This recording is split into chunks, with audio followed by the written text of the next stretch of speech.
Good morning दोस्तों, कैसे हो? मस्त। अब हम डिस्कशन करेंगे 10th क्लास के सोशल साइंस इट मीन्स सामाजिक विज्ञान विषय को लेकर डिस्कशन करने वाले हैं। जो हमारे सामने क्या सिलेबस दे रखा है 24-25 सेशन के लिए, सत्र के लिए 2024 और 25 सत्र के लिए आपका कौन कौन सा पाठ्यक्रम है उसके ऊपर हम क्या करेंगे, डिस्कशन करेंगे, चर्चा करेंगे। इतना आपको दिखाई दे रहा है। तो इसके ऊपर हम लोग क्या करने वाले हैं, अभी चर्चा करेंगे क्या क्या आपका पाठ्यक्रम दे रखा है, सिलेबस क्या दे रखा है 2024 और 25 के लिए, इसको हम यहाँ देखेंगे। ठीक है, तो सामाजिक विज्ञान विषय है हमारा।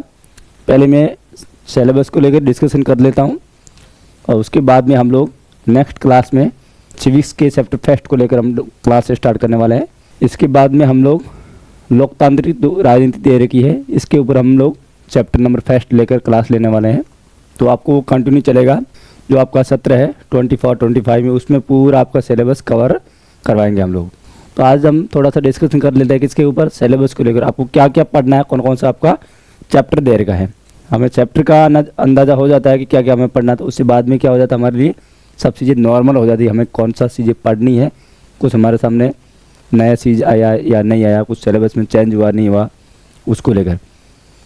तो हमारा विषय कौन सा, सामाजिक विज्ञान, सोशल साइंस, हिंदी इंग्लिश दोनों। ये आपको एनसीईआरटी में भी वही दे रखा है, सीबीएसई बोर्ड जो उसमें भी आपका सेम आएगा पैटर्न, और जो राजस्थान बोर्ड है आरबीएसई उसमें भी सेम आने वाला है। और बहुत सारे ऐसे जो बोर्ड है जिसमें स्टेट का बोर्ड जहाँ पर क्या हो एनसीईआरटी का सिलेबस सेम चलता हो, तो उन सब के लिए ये क्लास हेल्पफुल है। तो इतना आपको ध्यान देना है, जो भी हम लोग क्लास पढ़ाएंगे वो सब आपके लिए काम आने वाला है। ठीक है, चलो तो हम पहले बात करते हैं लोकतांत्रिक राजनीति नाम की बुक्स है, जो आपका डेमोक्रेटिक पॉलिटिक्स सेकंड नंबर दे रखा है। फर्स्ट नंबर तो आपने 9th क्लास में पढ़ चुके हैं। यहाँ हम पढ़ेंगे कौन सा, 10th क्लास का 2 नंबर का दे रखा है। और ये राजनीति विज्ञान पॉलिटिकल साइंस, जिसको हम सिविक्स के नाम से भी जानते हैं, विशेषकर आपको नाम याद रखना राजनीति विज्ञान। अब उसमें बुक्स आपको दिख रही है, उसका बुक फ्रंट पेज ये ऐसा वाला है। ये आपके पास बुक्स ऑलरेडी है, नहीं है तो कहीं से भी परचेज करिए, लेकिन मुझे पूरा उम्मीद है आप लोग अपने पास लेके रखे हैं। तो ये आपको ध्यान देना है।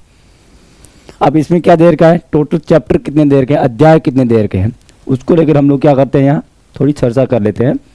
इसमें यूनिट दे रखा है, इकाई दे रखा है। टोटल इकाई आपको सामने कितना है, 4 है। देखिए दिख रहा है आप लोगों को, टोटल यूनिट कितना हमारा 4। 4 क्या हमारी इकाई है, कौन कौन सी है। फर्स्ट इकाई में, प्रथम इकाई में क्या दे रखा है, अध्याय नंबर 1 और 2 उसमें इंक्लूडेड है। तो ये आपको पता होना चाहिए कि सत्ता की साझेदारी नाम का एक चैप्टर दे रखा है। कौन सा, इकाई नंबर 1 में अध्याय नंबर 1 दे रखा है, पावर शेयरिंग दे रखा है, सत्ता की साझेदारी। इस चैप्टर को हम लोग पढ़ेंगे। थोड़ा हमारा पॉलिटिकल साइंस राजनीति विज्ञान कैसा रहता है, संकल्पना मतलब कंसेप्ट के बेस पर रहता है। यदि आप कंसेप्ट अच्छे से समझेंगे फिर आपको नॉर्मल चीज़ें हो जाती है। इसके एमसीक्यूज टाइप के क्वेश्चन भी आएंगे, वस्तुनिष्ठ वाले ऑब्जेक्टिव टाइप के क्वेश्चन भी मैं लेके आऊँगा। जो भी इसका पूरा सिलेबस आपको एकदम सिस्टमेटिक वे में बहुत ही नॉर्मल क्लास के थ्रू और आसान भाषा में आपको समझाया जाएगा। कहीं बार आपको दिखता है प्रॉब्लम आती है तो मेरी हेल्प ले सकते हैं। और सेकंड अब सत्ता की साझेदारी में क्या पढ़ेंगे, सत्ता किस प्रकार से होती है, सत्ता में जनता की किस प्रकार से भागीदारी होती है। बहुत सारे इसमें बेल्जियम वगैरह श्रीलंका का इसमें एग्जाम्पल दे रखा है, उसको हम लोग पढ़ेंगे यहाँ पर। और आपको बुक्स पूरा टेक्स्ट बुक्स पढ़ना है, फिर इधर थोड़ा नोट्स टाइप में चलेगा, आपको नोट्स प्रॉपर तरीके से हिंदी इंग्लिश दोनों में आएगा, तो दिक्कत नहीं। सेकंड लेयर क्या, फेडरलिज्म। अब फेडरलिज्म क्या, संघवाद। नाम क्या है, संघवाद। संघवाद का मतलब होता है राज्य और केंद्र सरकार दोनों साथ में मिलकर काम करती है, तो ऐसे सिस्टम को हम बोलते हैं संघवाद बोलते हैं, फेडरल बोलते हैं। अब फेडरल में किस प्रकार का होता है, उसका कंसेप्ट क्या है, इसके बेनिफिट्स क्या कौन कौन से हैं, फेडरल के टाइप्स कौन कौन से होते हैं, इंडिया क्या फेडरल है या नहीं है, हमारे यहाँ का सिस्टम कैसा है, अदर कंट्री में कैसा है। इसका ओवरऑल चैप्टर को हम पढ़ेंगे संघवाद को, जब हम क्लास लेंगे चैप्टर नंबर 2 की, अध्याय नंबर 2। फिर दे रखा चैप्टर नंबर 3, यूनिट नंबर कौन सा 2, इकाई नंबर 2 में अध्याय नंबर कौन सा भाई 3 है। ये दोनों देख लेना आप लोग, CBSE में भी आएगा और RBSE में भी आएगा। क्लास ले रहा हूँ दोनों के लिए क्या है, हेल्पफुल है, दोनों में सपोर्ट मिल जाएगा। अब अध्याय नंबर 3 में क्या दे रखा, जाति, धर्म और लैंगिक मसले दे रखा है। ये तो हमारा हिंदी वाला मैटर है। इंग्लिश में दे रखा जेंडर, रिलीजन एंड कास्ट। तो इसको लेकर हम लोग क्या करेंगे, डिस्कशन करेंगे किस प्रकार से पॉलिटिकल साइंस में, राजनीति विज्ञान में जाति, धर्म और लैंगिक मसले किस प्रकार से होते हैं, उसका लोग कैसे यूज करते हैं, इसका फ़ायदा भी है नुकसान भी है, इन सब को लेकर हम लोग चर्चा करेंगे जब चैप्टर पढ़ेंगे 3। तो मैं जल्दी आपके सामने लेके आऊँगा। तो यहाँ कास्ट को लेकर, रिलीजन को लेकर, कास्ट पॉलिटिक्स वगैरह होती है, वो सब यहाँ हम लोग पढ़ेंगे, अच्छे से देखेंगे। फिर आपका दे रखा इकाई नंबर 3। इकाई नंबर 3 में क्या पढ़ना है, इकाई नंबर 3 में दे रखा राजनीतिक दल। अध्याय नंबर कौन सा, 4। राजनीतिक दल में दे रखा, इंग्लिश में देखे तो पॉलिटिकल पार्टीज़।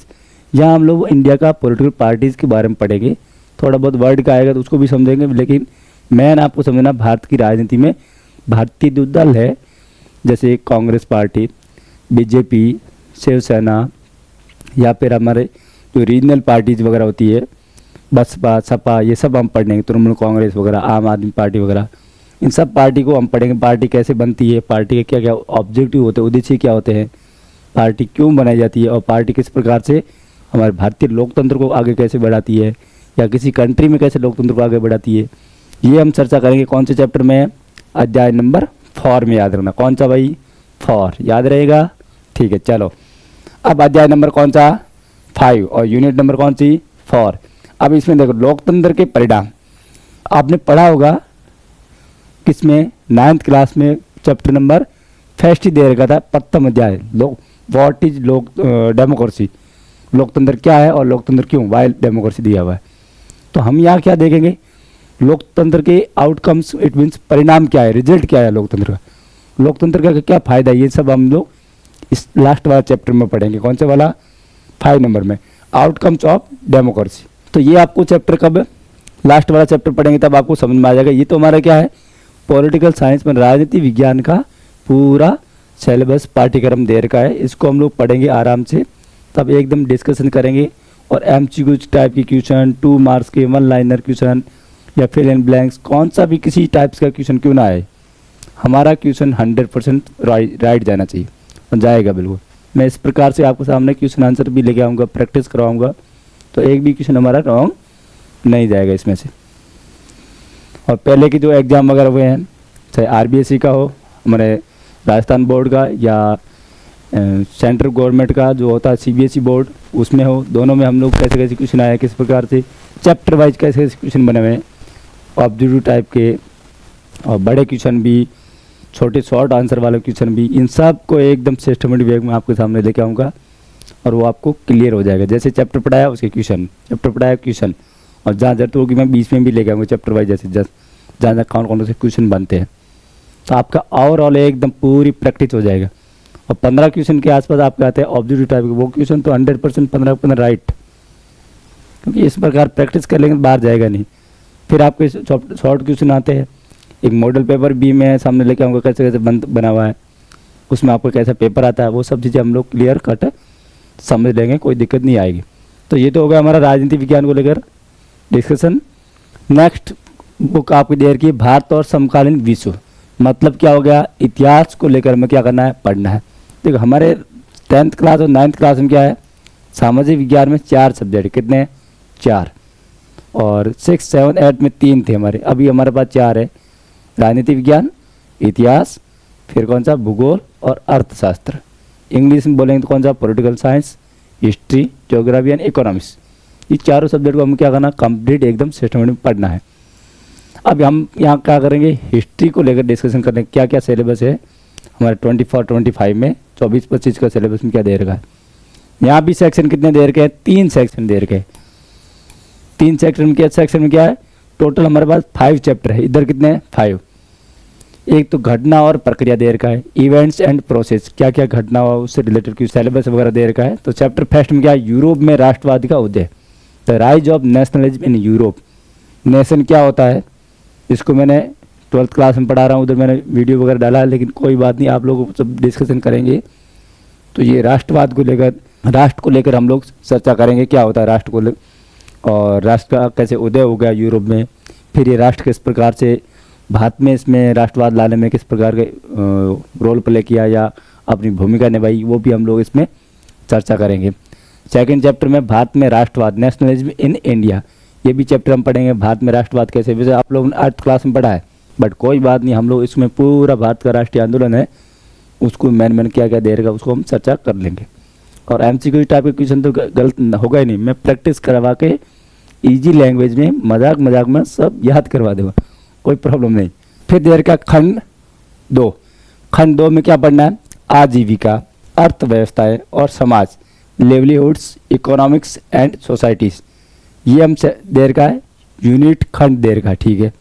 अब इसमें 2 चैप्टर है, कौन कौन सा, भूमंडलीकृत विश्व का बनना, the making of global world, किस प्रकार से विश्व एक ग्लोबल लेवल पर बन गया, ग्लोबल मतलब ग्लोबल विलेज हो गया, वैश्विक गांव की तरह हो गया, उसको भी हम लोग पढ़ेंगे इधर, किस प्रकार से मॉडर्नाइजेशन हुआ और फिर ग्लोबलाइजेशन हुआ, ये चीज़ें हमारी हेल्पफुल है या नुकसानदायक है, इससे हमें क्या बेनिफिट होते हैं, ये सब चीज़ें हम लोग इस चैप्टर में पढ़ेंगे। इसका मीनिंग क्या है, इसकी कौन कौन सी रीजन है, ठीक है। फिर देर का औद्योगिकरण का युग, द एज ऑफ इंडस्ट्रियलाइजेशन, तो इसको भी हम लोग पढ़ेंगे। इंडस्ट्रियलाइजेशन क्या होता है, कौन कौन सी औद्योगिक क्रांति हुई, कब हुई, फर्स्ट सेकंड थर्ड फोर्थ क्या, ये सब इसका पढ़ेंगे। मैंने कौन कौन से उस पर घटना है या कौन कौन सा उसमें अचीवमेंट या क्या क्या उसमें काम हुआ, ये सब चीज़ें क्या करेंगे, ये चैप्टर पढ़ेंगे तब हम क्या करेंगे, डिस्कशन करेंगे, ये आपको ध्यान देना है। फिर लास्ट में क्या दे रखा है, रोज़मर्रा की ज़िंदगी, संस्कृति और राजनीति, everyday life, culture and politics, तो ये तो हमारा क्या है, यूनिट देर का या खंड देर का या सेक्शन देर का। अब इसमें लास्ट में क्या, मुद्रण संस्कृति है और आधुनिक दुनिया है, print culture and modern word देर का, इसको भी हम लोग जब चैप्टर पढ़ेंगे तब हम क्या करेंगे, चर्चा करेंगे एकदम सिस्टमेटिक वे में। तो जिसको भी लगता है पॉलिटिकल साइंस, राजनीति विज्ञान और इतिहास कोई टफ सब्जेक्ट नहीं है, लगेगा तो आपको टफ, तो मैं इसको टफ से भी बिल्कुल इजी से इजी कर दूंगा, ठीक है। हम 2 सब्जेक्ट कौन सा, पॉलिटिकल साइंस और हिस्ट्री, हमने इसका सिलेबस देख लिया, तो इसमें कोई प्रॉब्लम आपको आएगी नहीं किसी भी हालात में। एमसीक्यू टाइप के क्वेश्चन से रिलेटेड है, बड़े क्वेश्चन कौन कौन से, मैपिंग वगैरह सब करवा दूंगा इधर। तो ये तो आपने देख लिया, ये हमारी बुक्स है भारत और समकालीन विश्व, India and contemporary world, part number 2, part number 1 आपने पढ़ा कहाँ, 9th क्लास में, वर्ल्ड की हिस्ट्री पढ़ी होगी आपने। अब आगे बुक्स कौन सा देर का है, समकालीन भारत 2 नंबर देर का, समकालीन भारत का मतलब कंटेम्प्रेरी इंडिया, ये है भूगोल, कौन सा है, भूगोल मतलब ज्योग्राफी। अब ज्योग्राफी में हमारे सामने चैप्टर कितने हैं, 7 है, हिस्ट्री में कितना 5, पॉलिटिक्स में 5 और यहाँ पर कितना है 7। अब 7 में आपको क्या क्या पढ़ना है, संसाधन और विकास, ये संसाधन और विकास ये आप लोग 8th क्लास में बुक्स का नाम भी था, यही नाम था, रिसोर्सेज एंड डेवलपमेंट, तो इसको लेकर पढ़ेंगे। फिर हम आएंगे चैप्टर नंबर 2 में क्या, वन एवं वन्य जीव जंतु या जीव संसाधन, forest and wild life resources क्या होता है उसको बारे में पढ़ेंगे। बहुत सारे राष्ट्रीय उद्यान वगैरह जो भी है हमारा, अभ्यारण्य वगैरह, ये सब चैप्टर होगा, डिस्कशन करेंगे। फिर देर का जल संसाधन, वाटर रिसोर्सेज, पानी को लेकर किस प्रकार का प्रॉब्लम है, उसका संसाधन कैसे हम यूज करेंगे, कैसे कैसे डैम वगैरह, रिवर वगैरह जो भी है यहाँ, ये वाटर से रिलेटेड हम लोग चैप्टर पढ़ेंगे तब क्या करेंगे, डिस्कशन करेंगे। फिर आगे एग्रीकल्चर, एग्रीकल्चर क्या है, हमारी प्राथमिक क्रिया है, एग्रीकल्चर के प्रकार वगैरह क्या है उसको पढ़ेंगे, और एग्रीकल्चर किस प्रकार से भारत के लिए फायदेमंद है या नहीं है, डेस्क्रिप्टिव टाइप के क्वेश्चन भी हम क्या करेंगे, चर्चा करेंगे।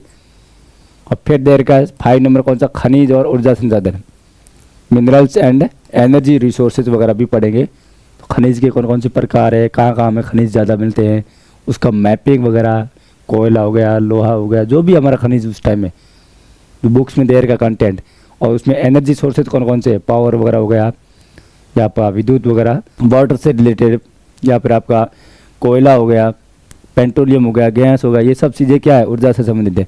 तो इसको भी हम क्या करने वाले हैं, चैप्टर पढ़ेंगे तब डिस्कशन करेंगे, चर्चा करेंगे। और कोई भी इसमें कैसा भी एमसीक्यू टाइप का क्वेश्चन क्यों ना दिया हो, हम लोग एकदम प्रॉपर तरीके से राइट होगा हमारा। चैप्टर नंबर 6 में क्या देर का है, विनिर्माण उद्योग, मैन्युफैक्चरिंग इंडस्ट्री। अब मैन्युफैक्चरिंग क्या होता है, निर्माण क्या होता है, फिर उसका इंडस्ट्री वगैरह कैसे डेवलप होती है और कौन कौन सा सेक्टर में है, ये सब हम क्या है सेकेंडरी हमारा प्रोसेस होता है, उसमें हम पढ़ेंगे।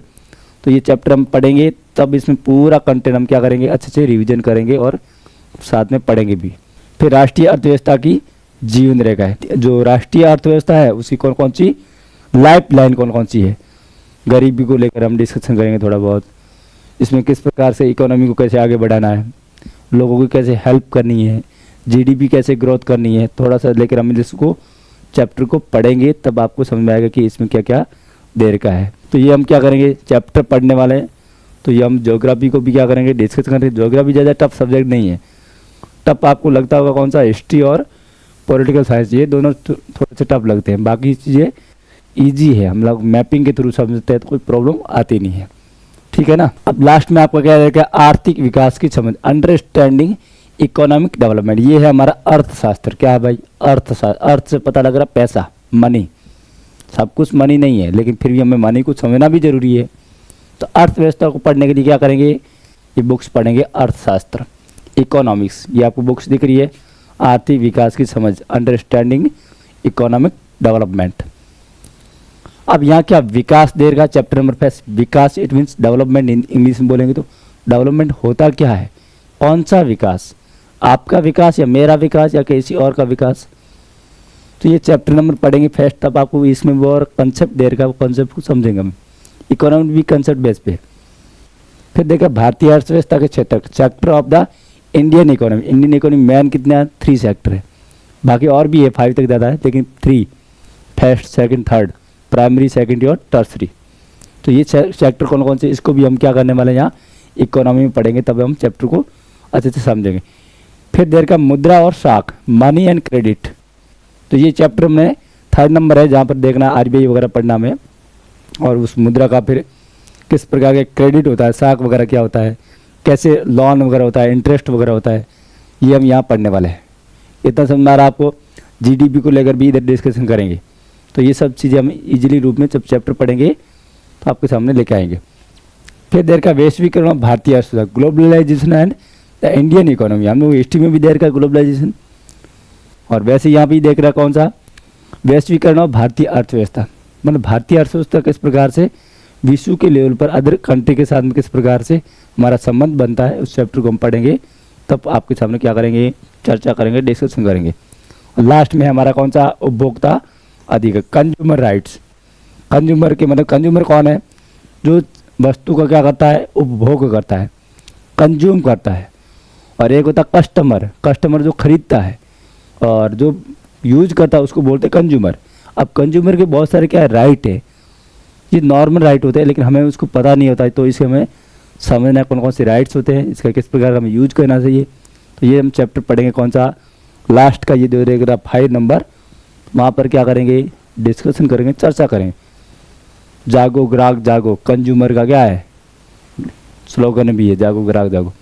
तो ये हम पढ़ने वाले हैं, और कोई भी आपका ऑब्जेक्टिव टाइप से लेके बड़े क्वेश्चन और मैपिंग तक 10th क्लास में सोशल साइंस में रॉन्ग नहीं होगा, इतना मैं बता रहा हूँ। क्योंकि आप लोग यदि सिस्टमेटिक वे में पढ़ेंगे तो मैं अच्छे से चैप्टर वाइज क्या लेके आऊँगा, नोट्स बना के लेके आऊँगा, फिर उसके क्वेश्चंस भी लेके आऊँगा, फिर उसकी प्रैक्टिस भी करेंगे, तो सॉल्व होगा ही होगा हमारा पेपर। नॉर्मल तरीके से हम लोग इसको 10th क्लास को आराम से इजीली अच्छे मार्क्स के साथ 80+ मार्क्स और आराम से लेके आएंगे। तो ये हमारा ओवरऑल कितना 22 चैप्टर है, और बुक्स कितनी है 4। तो पहले कौन सा, पॉलिटिकल साइंस, उसका चैप्टर फर्स्ट लेके आऊँगा, और फिर लेके आएंगे हिस्ट्री का, और फिर इकोनॉमी, और लास्ट में ज्योग्राफी। ऐसा करके हम क्या करेंगे, सोशल साइंस सब्जेक्ट को पूरा 10th क्लास में बोर्ड के पर्पज़ से क्या करेंगे, कंप्लीट करेंगे। और इसके अलावा कोई कंपटीशन की तैयारी कर रहा है तो पूरा काम आता है, एग्ज़ाम के लिए, टीचर के लिए भी आता है, ठीक है। तो आगे से आप मस्त रहिए, और मैं 2nd क्लास स्टार्ट करने वाला हूँ, चैप्टर फर्स्ट को लेकर पॉलिटिकल साइंस को क्या करना है, वेट करना है। चलो बाय।